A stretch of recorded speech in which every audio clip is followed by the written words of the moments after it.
Hello and welcome back to Traversing the Cosmos. My name is Fola and I'm happy to have you back.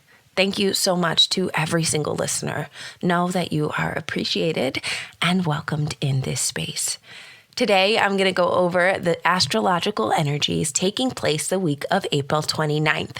It's only our second week in Taurus season, but I am already fully engrossed in the beauty this season holds. Shout out to my fellow Tauruses. This time is a time to get intentional. We are one with nature, and nature has begun to spring forth, and so must we. The energies in the sky are encouraging us to move forward, and although the sun in Taurus moves slower than it does in Aries season, it is much more intentional about the steps it takes, laying the groundwork for future endeavors with precision. As we contemplate our next moves, the planet will be making some very impactful shifts, starting with Mars. Depending on where you live, this transit will either culminate late on Sunday, April 28th, or at the stroke of midnight on April 29th. Either way, the height of this energy will be felt on both days. Mars is traveling through the final degrees of Pisces, finishing up its recap of the last 2 years and cycle around the sun. Before leaving Pisces and starting an entirely new journey, it will make a conjunction with Neptune at 28 degrees. This transit feels like a cleansing before a renewal and may end up draining us of our energy in the process. So take care of yourself. This is a time to step back, to think about the last 2 years, what you have been able to accomplish, and what has fallen by the wayside.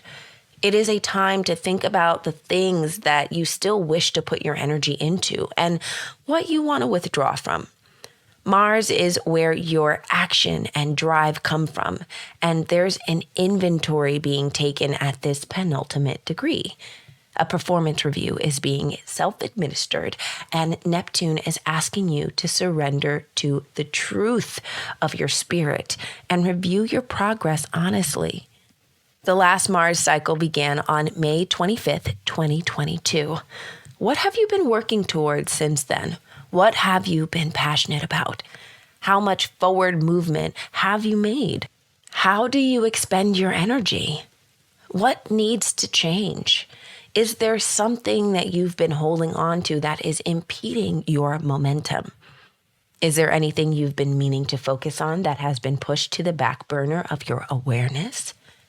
Ask yourself these questions as Mars and Neptune aid you in connecting to the higher consciousness of your self-motivation. During this time, your physical energy may feel lower than normal. Neptune's fog can definitely knock us on our asses, so take care to get as much sleep as your body needs. Radical rest can be a powerful tool to tap into the insights of your higher mind as this completion comes full circle. This is a great time to be around water. An easy cleansing ritual of standing in the ocean or a river, underneath a waterfall, or rinsing your hands in a stream will help to ease this transition. If you're too far from a body of water, a spiritual bath with sea salt will also suffice. Something is closing out for each of us, and this transit is empowering us with trust and flow as we relinquish wants and desires that we've outgrown. We are clearing space for new goals and dreams and allowing the weight of the past to fall away. Today, Neptune has us surrendering to its divine will as it prepares us for our future endeavors. Another big energy shift taking place on the 29th is Venus entering her home sign of Taurus. We're starting off this Monday with a brand new attitude as Venus steps up her cookies and enters her Earth Angel phase in one of her domicile signs. She will be here until May 23rd, so just over 3 weeks. During this time, we are encouraged to tend to our sensory world, pamper our souls, and connect to the natural beauty that surrounds us. Venus in Taurus loves beautiful fragrances, good food, soft fabrics, pretty colors, flowers, fuzzy animals, sunsets, and being barefoot on the earth. She represents how we become closer to nature and how to deeply invest in our physical vessels. While Venus can definitely lose track of money in this sign, she also knows the value of the simple pleasures that require no price tag at all. This transit presents the opportunity for us to return to our bodies. As humans, we spend a lot of time in our heads, thinking, planning, rationalizing, and debating. These 3 weeks will open the door for us to feel and do. Taurus energy rules the angles and how we tread forward, and having both the sun and Venus transiting through this energy right now allows us to turn our attention from bright ideas and inspiration to taking concrete steps to make our world more suitable to our liking. We begin to solidify our ideas and enjoy doing so. It gives the energy of whistling while you work from home. Most of what Venus cares about in Taurus is how she can achieve comfortability. What makes her feel safe and content? How can she upgrade her life? She's going to have you looking at your money matters because money matters to her. She likes the finest things and settles for no one. She'd rather go without than to have something below her standards. This attitude will bleed over into all areas of life for us: work, home, our friendships, love lives, and our time. Venus in Taurus is going to ask you what you really want and how you can align your energy with those desires in order to receive them. I say receive because this is a very receptive energy we're dealing with. It is the epitome of the feminine energy of the Empress, who is pregnant with life. Her garden grows around her. She does work for the things that she has, but much of that work stems from alignment, vibration, and pouring into the self. From this ability to receive and be a well of bounty, her creativity springs to life. She embodies the spirit of Hathor, the Egyptian cow goddess, mother of the sun god Ra. She has the ability to bring life and tangibility to our inspiration. These few weeks are the opportune time to listen to your body and decide the direction you will be moving forward with. Or in. Very shortly after Venus enters Taurus, she will have a run-in with Pluto in Aquarius, and we'll talk about that in a little bit. But before that happens, we've got one more major shift in energy, and it is the transit we have all been waiting for, or at least I have. On Tuesday, April 30th, Mars will finally come home after its 2-year cycle around the sun. It is entering its ruling sign, Aries, and loving every single bit of it. His time in Pisces hasn't been easy, and he's been going through some pretty transformational transits with Neptune, Jupiter, Uranus, and Saturn, but it will all have been worth it to get to this restoration. With Venus in Taurus and Mars in Aries, it feels like our masculine and feminine forces are in their divine element. Not only are we going to be receptive to the beauty that wants to enter our lives, we are also in a place where charging ahead is encouraged. It's like knowing exactly what you want and having the proper energy to go get it. This is master of manifestation vibes. So drink it in, because Mars will only be in Aries until June 8th, 2024. We have 6 weeks of pushing forward before we hit the wall that is Mars in Taurus. So be bold, be brave, and dare to be a leader. Taking up a physical activity can also be of use during this transit. There will be plenty of energy flying around, and having an appropriate outlet can be essential. That way we avoid taking our aggression out on our friends or our enemies. Either way. The way I see it, all of the major transits that took place during Aries season involving the North Node, Chiron, Venus, and Mercury have all been leading us up to this 6 weeks. We have been mending the Aries in us and preparing ourselves to launch. Well, we're on the pad now, fully strapped in and ready to go. The question is, where are you going? and what is waiting for you when you get there. It's time to harness our inner emperor, to mount our chariot, and to begin another journey of passion and acquisition around the sun with Mars. The very next day, Venus is going to make that square I brought up earlier. It's going to square Pluto in Aquarius at 2 degrees.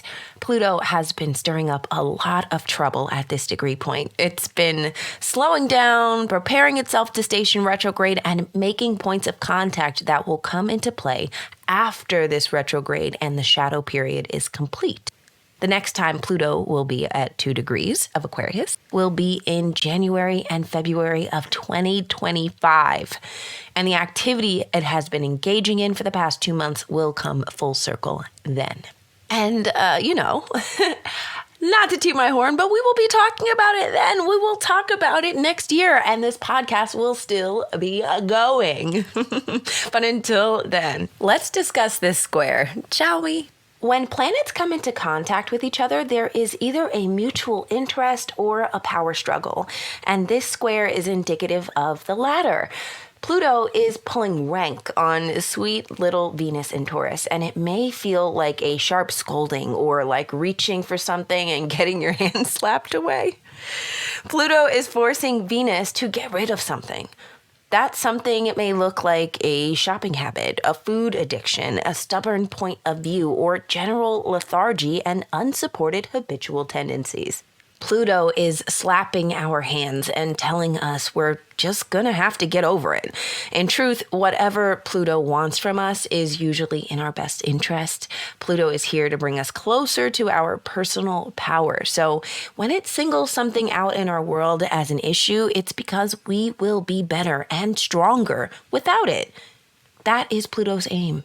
It doesn't want to break us down, but sometimes must resort to throwing something away so that our eyes will be open to the truth. Now, this transit can also trigger relationship issues, romantic, platonic, or mentor related. Maybe your boss doesn't approve the vacation you put in for, or maybe your credit card declines, or maybe you can't find a reservation for dinner anywhere and you and your partner are forced to cook for yourself tonight. It could be something like that, but those are also pretty surface level issues. It can also bring up power dynamics in your relationships, and I mean big stuff, very serious stuff, defaults that need to be addressed. This roadblock can show up in a multitude of ways, but the message remains the same. What needs to go? What isn't feasible anymore? What is draining you of your resources? This run-in that Venus is having with Pluto is significant in my eyes because it's the last interaction Pluto will have before stationing retrograde. The last transit of the week will take place on Thursday, May 2nd. Pluto is going to station retrograde in Aquarius and will venture all the way back to its former proprietor, Capricorn, for the final time in our lifetime. Pluto in Aquarius has been embedding itself in our future endeavors, planting seeds of revolution and change, and that feeling will be profound throughout the retrograde period. This transit will last until October 17th of this year, when it will resume direct motion. Whenever Pluto is moving backwards in the sky, we are being asked to take inventory of our inner lives. This time will give us the opportunity to deep dive into our subconscious and recognize patterns of diluting our own power. We are going to have to take a long, hard look at how we have been singling ourselves out or downplaying our capabilities. We will be given plenty of space to take up and time to take it. Pluto retrograde can be one of two things: a sinking feeling of powerlessness or a brewing sense of valor. Take this time to don your armor and find the real strength that lies beneath the surface. Cultivating a practice of affirmations may just be the thing you need. When Pluto returns to Capricorn, know that you will be tested. Are you ready to step into the future, or are you still relying on the old ways of being, doing, and even existing in the totem pole entirely? Have you separated yourself from the hierarchical money-making machine, or are you too afraid to take the leap? We will talk more about that when we get there, but I just wanted to give you a little heads up. It's going to be an interesting 5 months of taking stock, and I wish you all nothing but the best of luck. I'm rooting for us. All right, we've made it to the end of this week's transits. Don't tell anyone, but my birthday is happening this Sunday. 31 is going to look so good on me. I just know it. Once again, shout out to my fellow Taurus king. I hope you're enjoying your birthdays just as much as I plan to. And to everyone else, much love and appreciation for your presence. Also, feel free to let me know in the comment section when your birthday is. What is your astrological sign? I am dying to know, and I will respond to any comments I receive. We're creating a little astro family over here, and I want everyone to feel seen, heard, and uplifted. So do your thing down in the comment section so I can get more acquainted with who's all in the tribe. I am also available to do personal tarot and astrology readings. And if you would like a reading, email me at cosmicbelongingllc@gmail.com. All right, until next time. Oh, and don't forget, you belong. Bye. Bye now.